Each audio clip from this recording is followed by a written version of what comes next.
नमस्कार। Technical analysis course के इस 5th एपिसोड में आपका स्वागत है। लास्ट एपिसोड में हमने कुछ अलग अलग पैटर्न्स के बारे में बात की थी और इस 5th एपिसोड के साथ हम अब अलग अलग पैटर्न्स को डिटेल में समझेंगे। तो हम शुरुआत करेंगे रिवर्सल पैटर्न से। रिवर्सल पैटर्न्स को आप रिवर्सल सिग्नल या फिर रिवर्सल इंडिकेटर्स भी कह सकते हो। तो रिवर्सल पैटर्न से हमें ये समझ में आता है कि जो ट्रेंड चल रहा है वो चेंज होने वाला है, यानी अगर बुलिश ट्रेंड चल रहा है तो बुलिश ट्रेंड चेंज होने वाला है, और अगर बियरिश ट्रेंड चल रहा है तो बियरिश ट्रेंड चेंज होने वाला है। तो रिवर्सल पैटर्न्स आपको बताते हैं कि ट्रेंड में चेंज होने वाला है। तो टेक्निकल एनालिसिस में रिवर्सल पैटर्न्स की तरह ही अलग अलग पैटर्न्स हैं जो आपको इंडिकेट करते हैं कि आगे क्या हो सकता है, और उनकी मदद से फिर आप ट्रेडिंग कर सकते हो। तो रिवर्सल पैटर्न्स में आज हम अम्ब्रेला लाइंस के बारे में बात करेंगे। अम्ब्रेला लाइंस कुछ इस तरह दिखती है, बिल्कुल अम्ब्रेला की तरह। अम्ब्रेला लाइंस की बॉडी छोटी होती है और उनकी लोअर शैडो काफी लंबी होती है, उन्हें अपर शैडो नहीं होती। एक और बात जो आपको ऑब्जर्व करनी चाहिए वो ये कि अम्ब्रेला लाइन की जो लोअर शैडो है वो उसकी बॉडी के 2 से 3 गुना ज्यादा होती है। अम्ब्रेला लाइंस में 2 तरह के पैटर्न्स होते हैं, हैमर और हैंगिंग मैन। अगर कोई अम्ब्रेला लाइन डाउन ट्रेंड के दौरान आती है तो उसे हैमर कहते हैं, और अगर कोई अम्ब्रेला लाइन अप ट्रेंड के दौरान आती है तो उसे हैंगिंग मैन कहते हैं। अम्ब्रेला लाइंस की खास बात यह है कि इनमें कलर मैटर नहीं करता कि वो ग्रीन कैंडल है या रेड कैंडल है। इसमें मेनली ये मैटर करता है कि वो अम्ब्रेला लाइन किस ट्रेंड के दौरान आई है। चलो तो शुरुआत करते हैं हैमर से और हैमर को डिटेल में समझते हैं। तो हैमर को आपको कैसे ढूंढना है? हैमर ढूंढने के 3-4 तरीके हैं। पहला है कि उस कैंडल की जो बॉडी है वो छोटी होनी चाहिए, उस कैंडल की जो अपर शैडो है वो नहीं होनी चाहिए या नहीं के बराबर होनी चाहिए। थर्ड थिंग है कि उस कैंडल की जो लोअर शैडो है वो उसकी बॉडी के 2 से 3 गुना ज्यादा लंबी होनी चाहिए, और फोर्थ वो कैंडल डाउन ट्रेंड में आनी चाहिए। अगर ये सारी कंडीशंस मिल जाती है तो उसे हम हैमर कहेंगे। हैमर में हैमर ग्रीन कलर की है या रेड कलर की ये ज्यादा मैटर नहीं करता, तो आपको बस हैमर देखनी है, उसका कलर नहीं। तो यहाँ स्क्रीन पर आप हैमर को देख सकते हो। ये हैमर डाउन ट्रेंड के दौरान आया है। देखो, हैमर में कैंडल का कलर तो मैटर नहीं करता है, लेकिन अगर वो कैंडल ग्रीन कैंडल है यानी बुलिश कैंडल है तो वो एक और अच्छी बात मानी जाती है। तो चलो देखते हैं कि हैमर से हमें क्या इंडिकेशन मिलता है और हैमर हमें क्या बताता है। अगर आप हैमर को डिटेल में ऑब्जर्व करोगे तो आपको पता चलेगा कि मार्केट ओपन होने के बाद बाद में निचले स्तरों पर चला गया और उसका लो उसकी ओपनिंग प्राइस से काफी नीचे रहा है, लेकिन बाद में उसकी शेयर प्राइस बढ़ने लगी, और वो शेयर प्राइस बढ़ते बढ़ते दिन के आखिर तक वो शेयर प्राइस उसके हाई के पास जाकर क्लोज हुई। यानी इवन दो शेयर की प्राइस काफी निचले स्तरों पर चली गई थी, उसके बाद शेयर की प्राइस फिर से ऊपर आई और दिन के हाई के पास जाकर क्लोज हुई। तो इसका मतलब ये होता है कि बुल्स ने फिर से एंट्री की है। यानी अच्छी खासी शेयर प्राइस गिरने के बाद और अपने दिन के लो को टच करने के बाद बुल्स ने एंट्री की है, और फिर जाके शेयर की प्राइस बढ़ते बढ़ते दिन की हाई प्राइस के पास जाकर क्लोज हुई।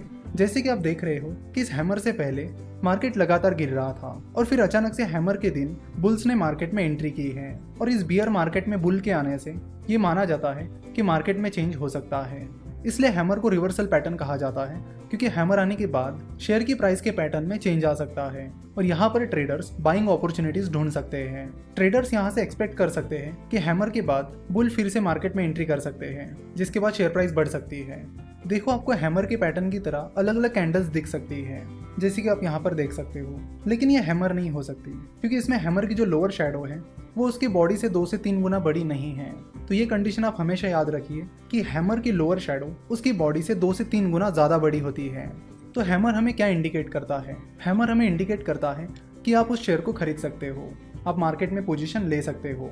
जिस दिन आपको हैमर बनता हुआ दिख रहा है आप उस दिन भी मार्केट में एंट्री ले सकते हो और उस शेयर को खरीद सकते हो, लेकिन ये चीज़ रिस्की हो सकती है। साथ ही दूसरी चीज़ आप ये कर सकते हो कि जिस दिन हैमर फॉर्म हुआ है उसके अगले दिन आप उस शेयर को खरीद सकते हो।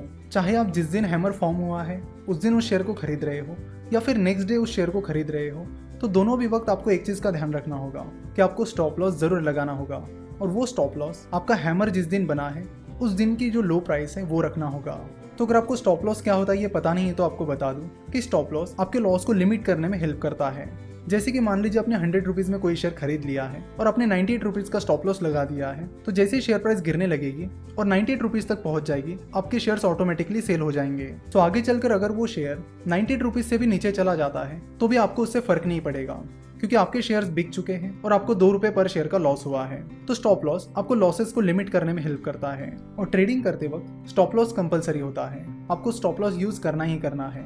मान लेते कि जिस दिन ये हैमर फॉर्म हुआ उस दिन की लो प्राइस 500 रुपीज थी, तो इसका मतलब है कि अब हैमर जिस दिन फॉर्म हुआ उस दिन उस शेयर को बाय कर रहे हो या फिर उसके अगले दिन उस शेयर को बाय कर रहे हो, तो भी आपको जो स्टॉप लॉस है वो 500 रुपीज रखना होगा, जो कि हैमर जिस दिन फॉर्म हुआ उस दिन की लो प्राइस थी।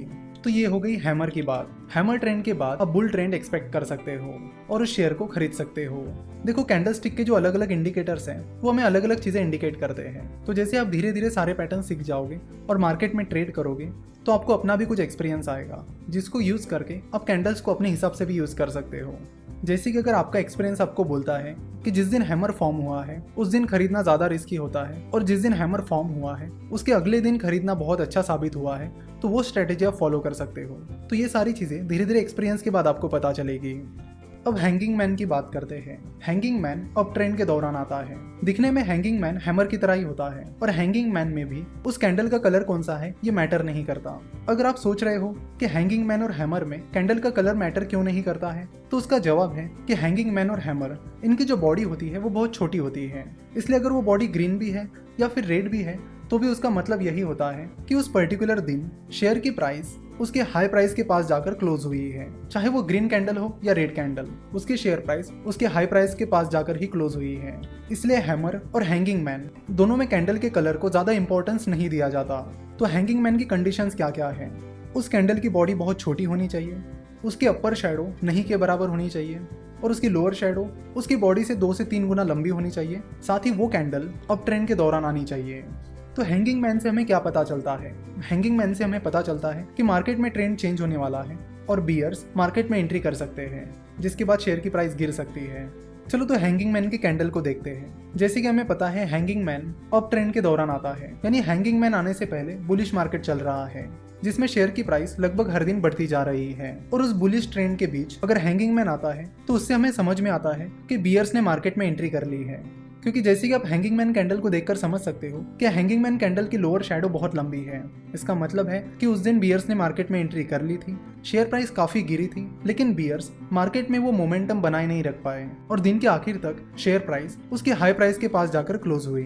तो यहाँ पर पॉइंट आउट करने वाली चीज ये है कि उस अप ट्रेंड के बीच ये हैंगिंग मैन आ गया जिस दिन शेयर की प्राइस काफी ज्यादा गिर गई थी, यानी बियर्स ने उस दिन एंट्री कर ली थी। तो हैंगिंग मैन के बाद उस स्टॉक में सेलिंग अपॉर्चुनिटीज मिलती है, यानी हैंगिंग मैन पैटर्न के बाद आप उस स्टॉक में शॉर्ट सेलिंग कर सकते हो। अब ये शॉर्ट सेलिंग क्या होती है और कैसे काम करती है?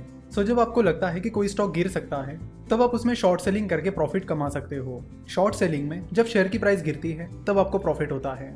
नॉर्मली हम देखते हैं कि जब आप शेयर खरीदते हो और उसे ऊंची प्राइस पर बेचते हो तब आपको प्रॉफिट होता है, लेकिन शॉर्ट सेलिंग में उसके उल्टा होता है, यानी जब शेयर की प्राइस गिरेगी तब आपको प्रॉफिट होगा। तो हैंगिंग मैन पैटर्न के बाद शॉर्ट सेलिंग की अपॉर्चुनिटीज तैयार होती है, क्योंकि हैंगिंग मैन पैटर्न ये इंडिकेट करता है कि वहां से आगे शेयर प्राइस गिर सकती है। तो जब हैंगिंग पैटर्न फॉर्म होता है तो उस दिन आप उस स्टॉक में शॉर्ट पोजीशन ले सकते हो, या फिर आप उसके अगले दिन शॉर्ट पोजीशन ले सकते हो। अगेन स्टॉप लॉस लगाना कंपलसरी है, और हैंगिंग मैन पैटर्न के बाद जो आप शॉर्ट पोजीशन लोगे उसमें आपका स्टॉप लॉस जिस दिन हैंगिंग मैन पैटर्न फॉर्म हुआ है उस दिन की हाई प्राइस रहेगी। तो हैमर और हैंगिंग पैटर्न दोनों भी एक दूसरे के अपोजिट है। हैमर पैटर्न के बाद उस स्टॉक में बाइंग अपॉर्चुनिटीज निकल कर आती है, वही हैंगिंग मैन पैटर्न के बाद उस स्टॉक में शॉर्ट सेलिंग अपॉर्चुनिटीज निकल कर आती है। हैमर में जो स्टॉप लॉस होता है वो जिस दिन हैमर फॉर्म हुआ है उस दिन की लो प्राइस होती है। वही हैंगिंग मैन के बाद जो शॉर्ट पोजीशन आप लेते हो उसका स्टॉप लॉस जिस दिन हैंगिंग मैन फॉर्म हुआ है उस दिन की हाई प्राइस रहती है। आप अपने रिस्क कैपेसिटी के अनुसार या तो जिस दिन हैंगिंग मैन पैटर्न फॉर्म हुआ है उसी दिन शॉर्ट पोजीशन ले सकते हो, या फिर उसके अगले दिन शॉर्ट पोजीशन ले सकते हो। धीरे धीरे एक्सपीरियंस के बाद आपको पता चल जाएगा कि आपको क्या चीज़ ज़्यादा सूट कर रही है। हैमर पैटर्न के बाद बुलिश ट्रेंड आएगा कि नहीं, ये चेक करने के लिए आप एक और चीज़ कर सकते हो। अगर आप बहुत कम रिस्क लेना चाहते हो तो आप ये चीज़ कर सकते हो कि हैमर के अगले दिन की क्लोजिंग प्राइस को आप हैमर जिस दिन फॉर्म हुआ है उस दिन की क्लोजिंग प्राइस से कंपेयर कर सकते हो। अगर हैमर जिस दिन फॉर्म हुआ है उसके अगले दिन की क्लोजिंग प्राइस हैमर के दिन की क्लोजिंग प्राइस से ज़्यादा है, तो उससे हमें और एक इंडिकेशन मिलेगा कि मार्केट सही में ऊपर की ओर जा रहा है। तो इस तरह की चीज़ें भी आप कर सकते हो। सिमिलरली आप हैंगिंग मैन पैटर्न के दिन और हैंगिंग मैन पैटर्न के अगले दिन की क्लोजिंग प्राइस को कंपेयर कर सकते हो। अगर हैंगिंग मैन जिस दिन फॉर्म हुआ है उसके अगले दिन की क्लोजिंग प्राइस जिस दिन हैंगिंग मैन फॉर्म हुआ है उस दिन की क्लोजिंग प्राइस से कम है, तो उससे आप पता कर सकते हो कि बेयरिश ट्रेंड सही में शुरू हो रहा है। तो इस तरह के कंफर्मेशन कॉल्स भी आप ले सकते हो। आशा करता हूँ कि आपको हैमर और हैंगिंग मैन ये दोनों भी पैटर्न अच्छे से समझ में आए होंगे। तो आपको पता चल गया होगा कि हैमर और हैंगिंग मैन पैटर्न को कैसे इस्तेमाल किया जाता है, वो क्या इंडिकेट करते हैं, और उन पैटर्न्स के बाद हमें कौन सी पोजीशन मार्केट में लेनी चाहिए। नेक्स्ट एपिसोड में हम ऐसे ही और पैटर्न्स के बारे में बात करेंगे जिनसे आपको अलग अलग इंडिकेशंस मिलेंगे और मार्केट में पोजीशन लेने की अपॉर्चुनिटीज मिलेगी। आशा करता हूँ कि आपको आज का एपिसोड